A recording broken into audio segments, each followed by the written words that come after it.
আসসালামু আলাইকুম। আমি একে মাহতাব হোসেন আপনাদের কাছে এসেছি ভূত এফএম নিয়ে। বিগত 4টি যে গল্প আপনারা শুনেছেন সেটি ছিল জমিদার বাড়ির বাতি। গল্পটি আমাদের কাছে পাঠিয়েছিলেন রাসেল ভাই নিজে। কিন্তু দুঃখের জিনিস হলো রাসেল ভাই আমাদের সাথে আজকে স্টুডিওতে নেই। আজকে আমাদের সাথে যিনি স্টুডিওতে আছেন তিনি গল্পের নায়ক শিমেল ভাই। জি, আসসালামু আলাইকুম শিমেল ভাই, কেমন আছেন? হ্যাঁ, আমি ভালো আছি। ওয়ালাইকুম আসসালাম। আপনি কেমন আছেন? আমি তো ভালোই আছি। আপনার যে গল্পটা রাসেল ভাইয়ের যে গল্পটা সেটির মধ্যে আপনি নায়ক ছিলেন। আপনার এ ব্যাপারে অনুভূতি কি? আমার তো অনুভূতি হলো বিকট।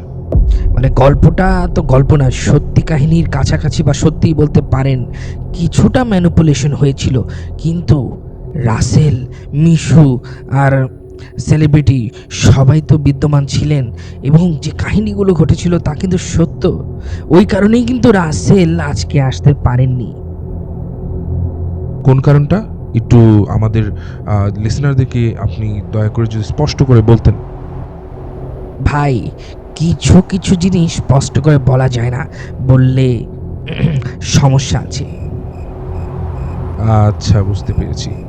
যাই হোক, আপনার গল্পটি রাসেল ভাইয়ের যে গল্পটি আপনি যেটাতে নায়ক ছিলেন সেই গল্পটি কিন্তু সত্যিই ভয়ঙ্কর। কিন্তু আমি একটা জিনিস বুঝতে পারলাম না। এই কোনটা কোনটা কোনটা বলেন তো, কোনটা বুঝতে পারেননি? ওই যে আপনার আহ, মানে বাতি জ্বলার ব্যাপারটা, জমিদার বাড়ির বাতির সাথে এখানে বাতি জ্বলার কি সম্পর্ক?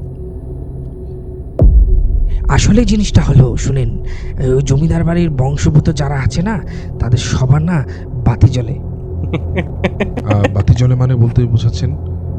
বাতি জ্বলে মানে কীভাবে বুঝাই, ও বংশের যারা ছেলেরা আছে না, তাদের স্পেসিফিক অঙ্গ প্রত্যঙ্গে আপনার বাতি জ্বলে। এটাই হচ্ছে রহস্য। এবং ওরা কেমন অদ্ভুত আচরণ করে। ও আচ্ছা, তাহলে বলতে চাচ্ছেন রাসেল ভাই, মিশু ভাই সবাই আত্মীয়? হয়তো হয়তো ওরা হয়তো তা জানতো না, কিন্তু আসলে তারা আত্মীয়। দুঃসম্পর্কের হোক, তবুও তারা আত্মীয়ই। ও আচ্ছা, তাহলে এটাই হচ্ছে কাহিনী। আর ওই যে আমাদের সেলিব্রিটি তাহসান ভাই।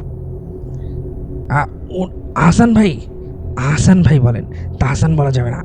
আহসান ভাই, উনিও তো পরিচিতদের মধ্যে পড়েন। উনিও কিন্তু তাদেরই আত্মীয়। আর তার যে গাওয়া গান, সেই গানের আতুলেই কিন্তু জমিদার বাড়ির রহস্য লুকিয়ে আছে।